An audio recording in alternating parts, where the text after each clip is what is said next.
Quick note to our listeners, we need your help. We're close to 1 million views on YouTube, and we have over 5,000 subscribers. But if we can get to 10,000 subscribers by the end of this year, that will allow us to raise money for the Finding Genius Foundation and our study to help those suffering from anxiety, depression, and PTSD. Please just take a second and subscribe to the podcast. And if you can, like the video.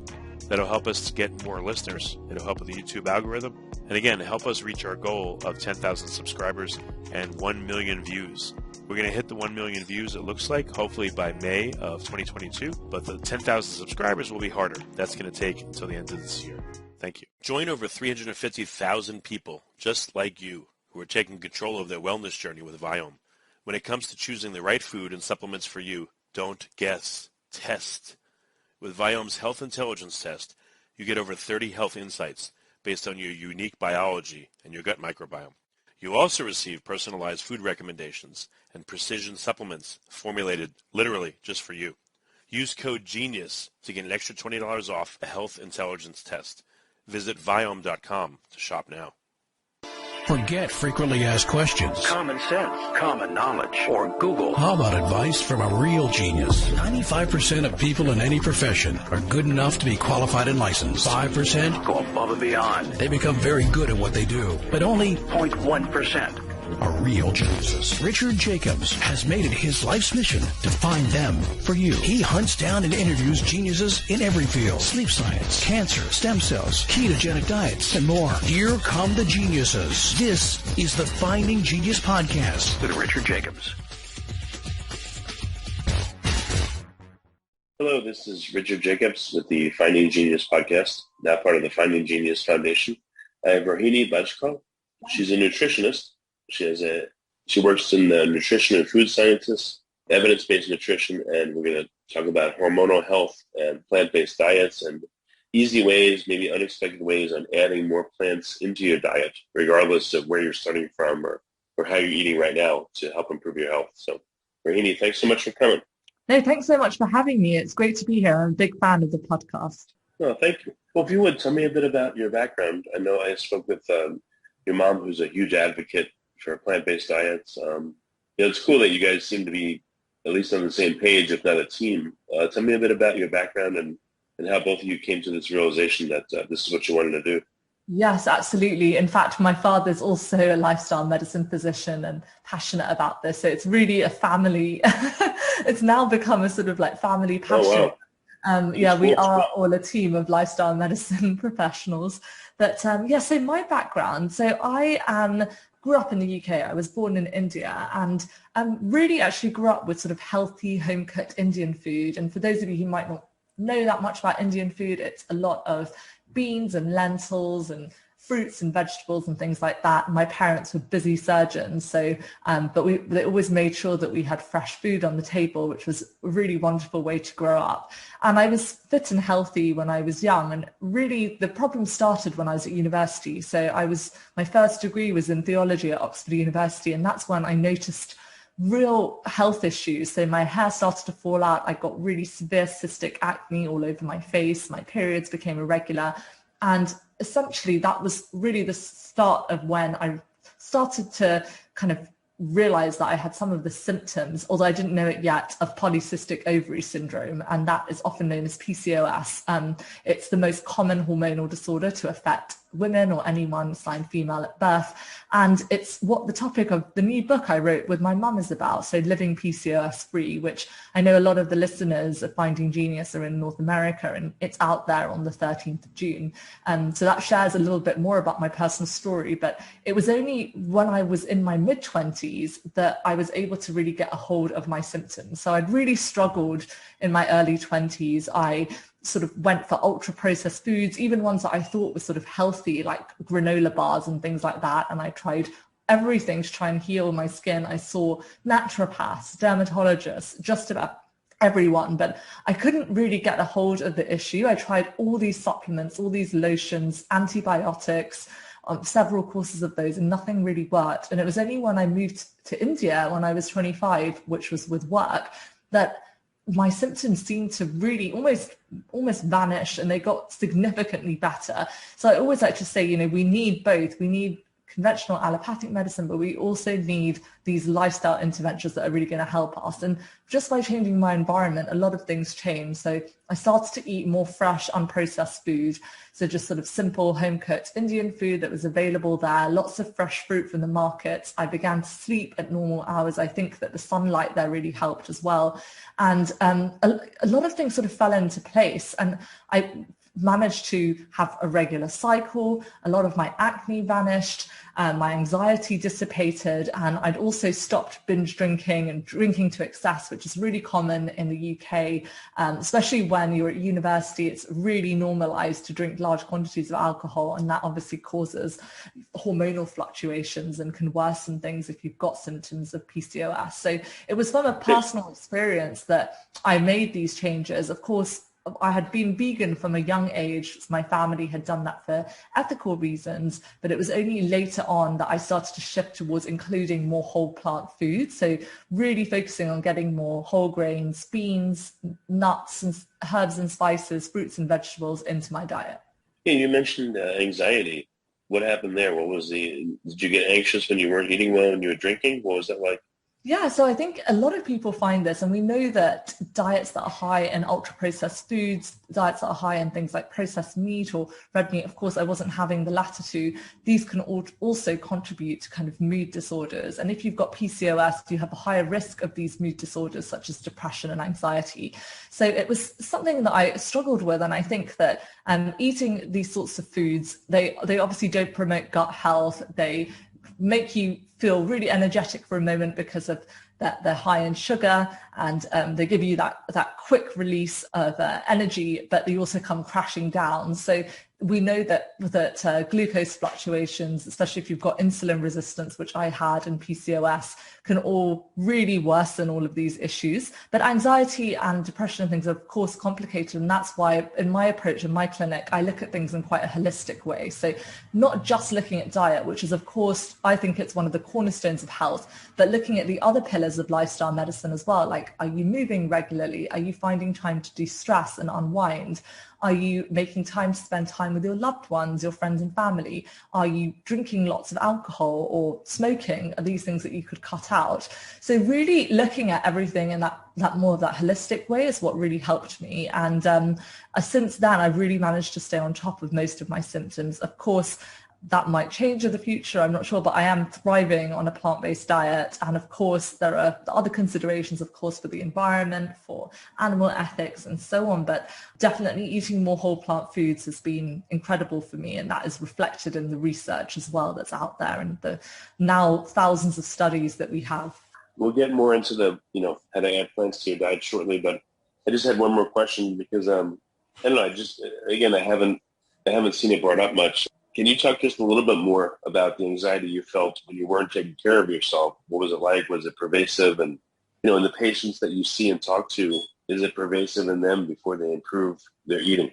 Obviously, I'm not a psychiatrist or a psychologist, but we do have enough evidence to show there is a link now between food and mood. And for me, it was things like rumination, so going over thoughts again and again, feeling really, really worried, feeling kind of swings of energy, so ups and downs and things like that. And generally, a lot of things contributed. So I wasn't very active. I was also eating a diet that some bits were healthy, but I had a lot more ultra processed foods. We know that alcohol can worsen anxiety symptoms as well. So all of these things kind of create the perfect storm. And I think a lot of people might identify with this in the standard Western diet, that it really contributes to this perfect storm when it comes to things like anxiety and depression. And at the time, I didn't really consider taking medication or anything, but I did do a CBT, which is a cognitive behavioral therapy course, which really helped me, as well as obviously changing some of the patterns I had around food, as well as overthinking, and really developing a supportive network. But it wasn't until years later that I managed to get on top of my symptoms. Have you observed if someone eats pretty well, but they have the occasional, drink, or they have the occasional steak, let's say, how do they do in comparison to someone that doesn't have the occasional, quote unquote bad thing? They stick to it, the diet and the protocol you're talking about, and they don't make any mistakes. Like, is their health markedly better, or is it okay to occasionally have stuff that's not good? So, Richard, I think that's a great question. And of course, everyone is different. So what works for one person might be slightly different for the other. But we know that plant-based diets are one of the healthiest choices that someone can make. And it's not about what you're doing sort of once a month. If you have a slice of birthday cake, or sure, if you have a steak once a month, it probably won't detrimentally impact your health. It's the overall quality, the overall nutritional quality of your diet that matters. But I also am not a big fan of the phrase everything in moderation, because that can just be applied to pretty much everything. I drink alcohol in moderation. I smoke in moderation. I eat sausages in moderation. Before you know it, you can have a whole host of really bad habits, but they're excused under the guise of moderation. So what could be moderation for one person could look really different for another person. One person might think an occasional glass of wine is once a month. Another person might think that's just once every other day. So I think it is important to focus on the big picture, but at the same time to understand that a lot of the habits we have in our current lifestyles are fueling a lot of the, the health crises that we're experiencing, and also the most common chronic diseases as well. So it's always hard to pinpoint that, and no study is ever going to tell you that. I'm sure you're aware of how hard it is to actually run a randomized controlled trial in the field of nutrition. But that's my view on it. Okay, and now for adding plants into your diet. Yes, adding plants into your diet. Is it hard to do, or like what's the nuance of it?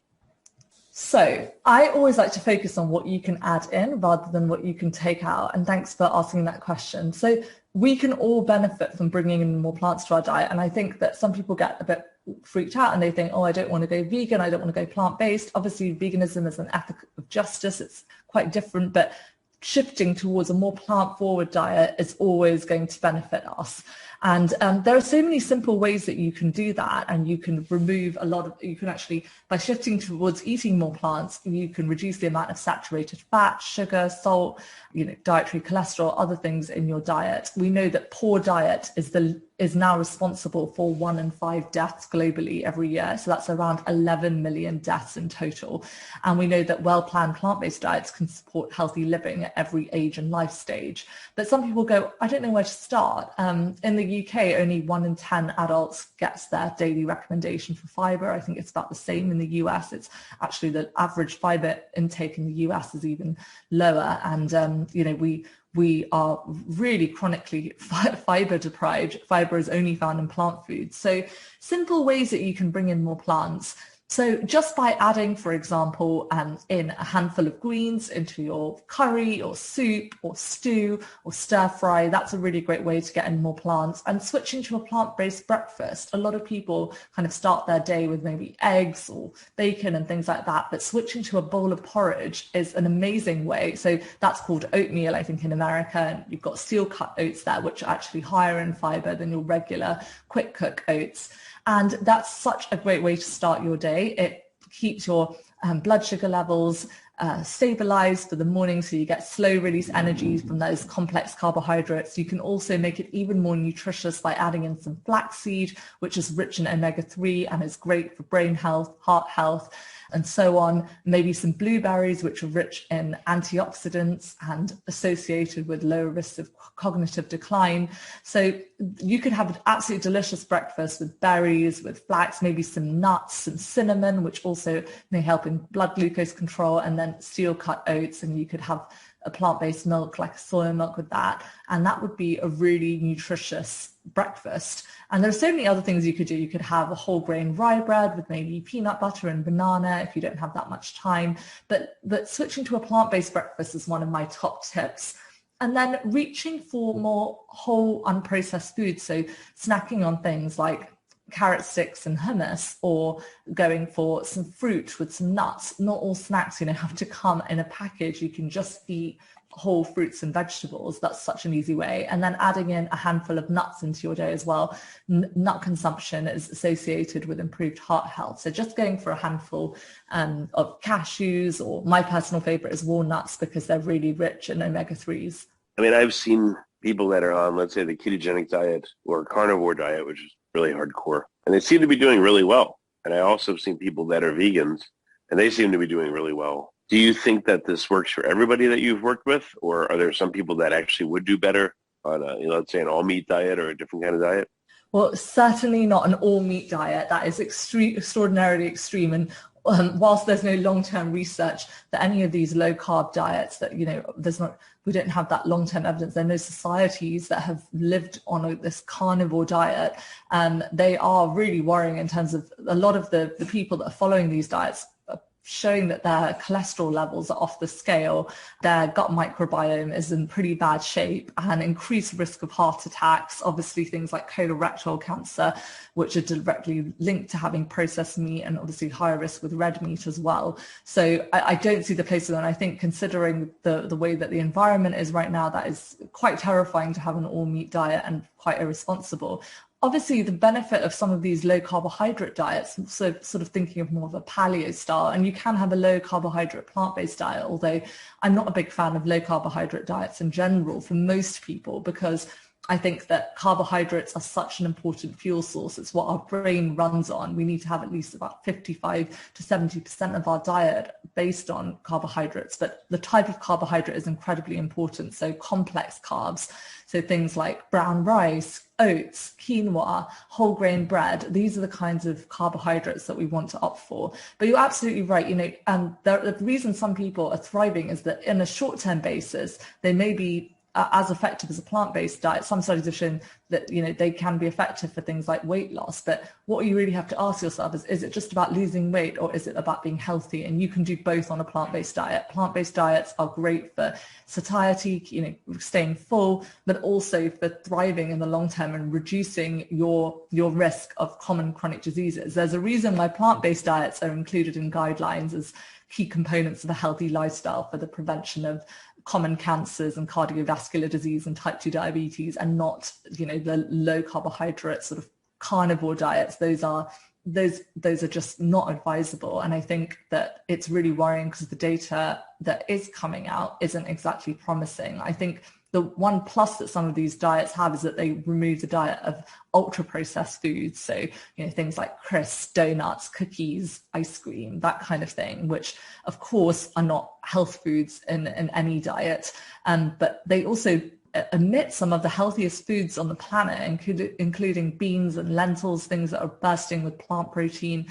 They also remove whole grains, which we know reduce the risk of so many common chronic diseases. So yeah, I'm not a fan of it, but different macronutrient proportions may work for different people. So that's why it's really helpful to work with a nutritionist such as myself or a dietitian, so that you can get some guidance if you're perhaps moving to a more plant-forward way of eating and you've been eating a standard Western diet, because it takes a few months for your gut microbiome to adjust on average, and especially when you're bringing in more fiber. But the tips that I recommend, particularly on my Instagram, they're just really straightforward things that anyone can do to just bring in more color into their diet. I always say focus on color. It's such a simple tool, and I don't mean Skittles when I say color.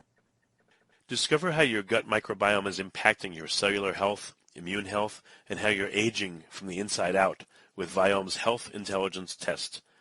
Collect your samples, send them to the Viome lab, and within 2 to 3 weeks, your health scores and food and supplement recommendations will be available to you right in your Viome app. Visit Viome.com and use code GENIUS to get an extra $20 off your Health Intelligence Test. The question: in the U.S., we seem to have a lot more GMO-based foods, chickpeas that go into hummus, wheat, etc. What are your thought or experience with GMO-based foods? And any problem for people, in North America, in the UK, maybe it's less? What do you think?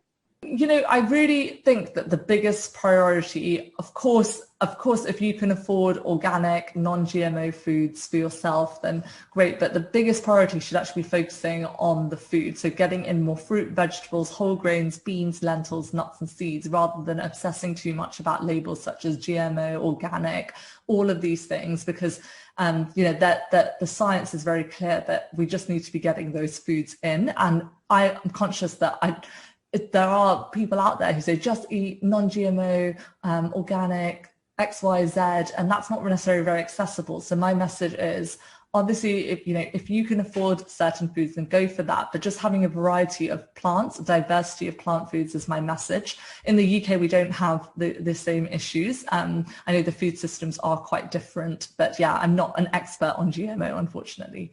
Well, yeah, expert or no expert. What about organic versus non-organic? Again, if you can get it, great. If not, you don't think it's an impediment, just eat the the plants and the other foods that you're supposed to eat?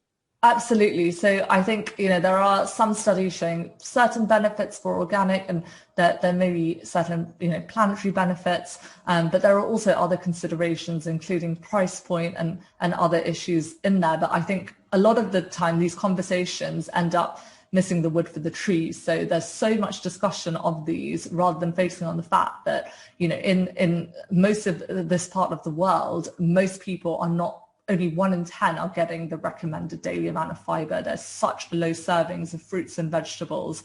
And most people are getting the number one source of antioxidants in the American diet is coffee, which is, coffee has its health benefits as well, but we do need to be eating a wide variety of foods, particularly things like green leafy vegetables and berries and things like that. So I always try and focus on what's accessible to people, because I do work with people in the community who are on low income budgets. I work with people at the other end of the scale who don't have to worry about money at all. But yes, if you've got the money, then I would opt for organic foods. But also some things like plant milk, some of them that are organic are not fortified in the UK or Europe. So I recommend non-organic in those cases. So it's all, really on a case-by-case basis, depending on how much money and access someone has. Well, do you know anyone that's quantified the cost to eat, a standard diet in the UK or the US versus a plant-based diet versus a low-carb diet? That might be interesting to see the amounts of money involved.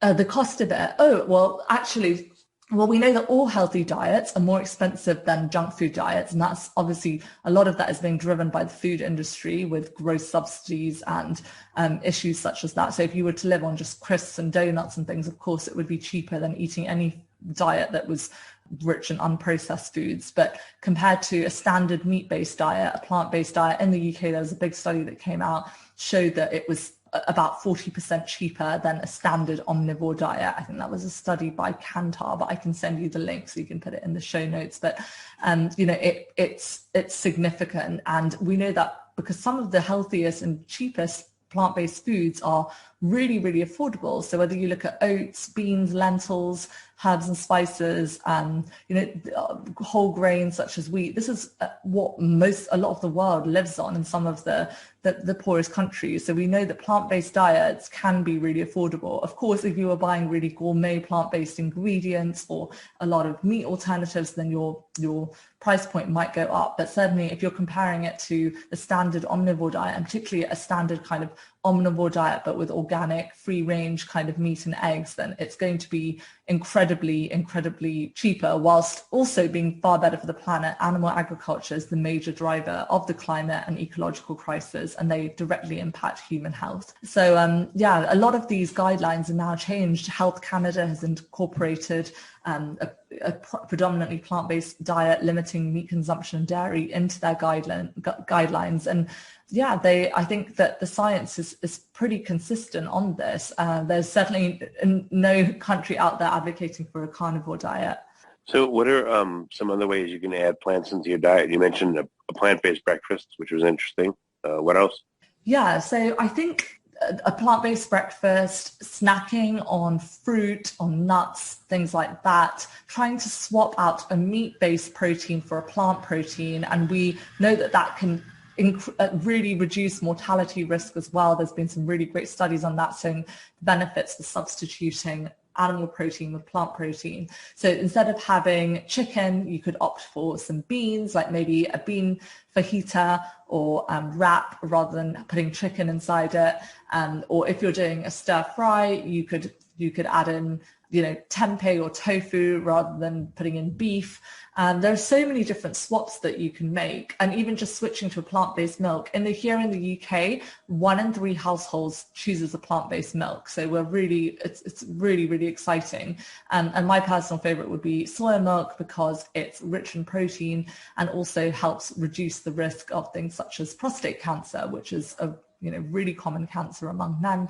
So I really recommend that. And I also think just choosing more colorful fruits and vegetables in your meal. So not thinking of meat as the centerpiece, but trying to learn from other cuisines. I'm originally Indian and from South India, and we have a really wide variety of plant-based dishes. So be inspired by Ethiopian cuisine, Chinese, Vietnamese, Lebanese. There are so many different cuisines out there that aren't just meat and 2 veg. So try and make things like curries, stir fries, There's lots of different Mexican dishes. I know they're really popular in the USA, and you can create a wide variety of dishes using just plants. So don't think of it as like the meat and then the plants as an extra. Make the plants the star of the show.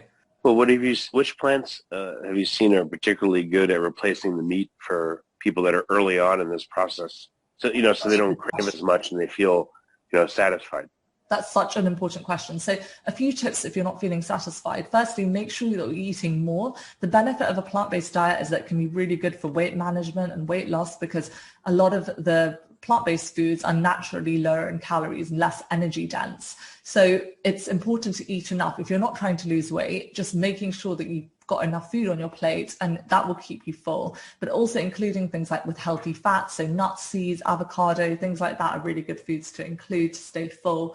And another important thing is to include enough plant protein. People are very confused about protein, but even plant-based eaters, all the studies are quite clear that they get enough protein, but it is an important macronutrient, and that's why choosing plant-based protein-rich sources is beneficial regardless if you're plant-based or not. So including beans, lentils, tofu, tempeh, soya milk, peanut butter, peanuts, these kinds of foods at every meal, obviously not all in the same meal, but choosing one of those sources. So you could have peanut butter on your porridge and soy milk. For lunch, you could have a wrap with beans. For dinner, you could have a lentil curry, or you could have, so many different dishes that are out there, that it's just about being mindful of that, and that's going to keep you full. Other great swaps, I love mushrooms. Mushrooms are a source of protein, but they're also really rich in other micronutrients and B vitamins and so on. So mushrooms are really good, and they have that kind of meaty texture, particularly when grilled. There's so many people doing inventive things with mushrooms. So mushrooms are they're not a vegetable or a fruit or anything. They're actually a fungi, different category, but they're a great food to include. And then including more umami rich, which is that savory flavor that some people miss when they don't have meat. So, it's really great to include things like miso, Marmite, stock, obviously like a plant-based stock, mushrooms and rich in umami. So all of these foods can really mimic that savoriness that meat has, but obviously without the environmental and ethical cost of meat, and obviously the implications on health, which are just vast. Yeah, so where have you seen people go wrong? Let's say they're trying this themselves, or they're trying it and they misunderstood what to do for some reason. Like, what are the common things you see people do wrong when they embark on this? Yeah, such a good question. So the common things is thinking all or nothing. So black and white thinking, like I'm going to go plant-based, and if I make one mistake or I eat chicken, I'm going to go back, I've failed and I'm going to go back to my standard diet. There's this feeling that it has to be all or nothing. I think that's key with behavioral change. This black and white thinking is really negative. So actually just thinking, how can I bring in more plants? How can I move forward? And if you end up eating a burger when you're out, it's kind of reminding yourself of your why. Why are you doing this? Are you doing this because we're facing a health catastrophe? Are you doing it because we're in the middle of a climate crisis? Are you doing it because of the billions of land animals and sea animals who are killed every year? So really thinking about your why will be really important. Obviously, eating enough, as I've already mentioned, that's a really key one. So underfueling can be a big problem. Not including protein-rich plant-based foods is another issue that I see. And then supplementing with B12. A lot of animals in the food system, over 70% here in the UK, and I think it's 90% in the US, are factory farmed animals, and they are supplemented with vitamin B12 usually through their feed or injected with vitamin B12. Vitamin B12 is actually made by microorganisms in the soil, not plants or animals. But as I mentioned, rather than getting it from the supplemented animals, then definitely ensure that you've got a reliable source of vitamin B12 on a plant-based diet. So you can take a supplement once a day or once a week, so 10 micrograms daily or at least 2,000 micrograms weekly. That's a really, important one to mention. And then the other thing is to get creative and make it fun for yourself. No one likes to be on a diet and feel that they're giving up things. And there's a lot of focus on plant-based diets on what are you restricting? What are you giving up? Oh, you can't have meat. You can't have this because we all think that this is the only way to eat. But actually, when you get excited, you start cooking from other cuisines, you get into the kitchen, you start experimenting with lots of delicious herbs and spices.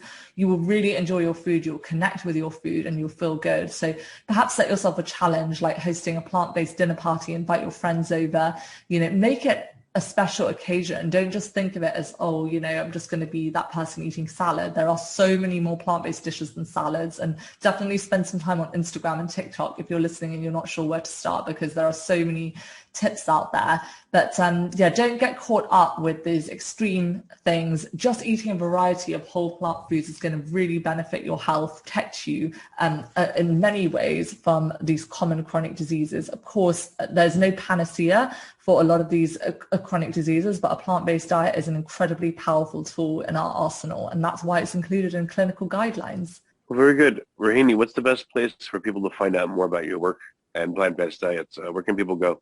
So thanks, Richard. So yeah, I share a lot of information via my website, rohinibajekal.com. I also just written my first book with my mother, which has over 30 recipes in it, but loads of information on sleep, stress, hormone health. I know we didn't get a chance to talk about all of that, and it's called Living PCOS Free. And I'm also really active on Instagram and Twitter at Rohini Bajekal, just my name. And yeah, look forward to connecting with you. If you found this helpful, you've got some questions, I'm really happy to help. And I also see people around the world in my clinical practice as well, for anyone who wants a helping hand. Very good.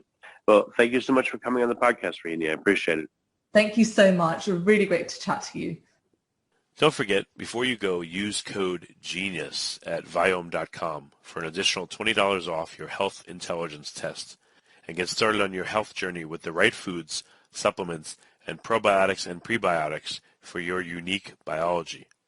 Get a deeper look within with Viome's health intelligence test. Viome, you decoded. You've been listening to the Finding Genius podcast with Richard Jacobs. If you like what you hear, be sure to review and subscribe to the Finding Genius podcast on iTunes or wherever you listen to podcasts. And want to be smarter than everybody else? Become a premium member at findinggeniuspodcast.com. This podcast is for information only. No advice of any kind is being given. Any action you take or don't take as a result of listening is your sole responsibility. Consult professionals when advice is needed.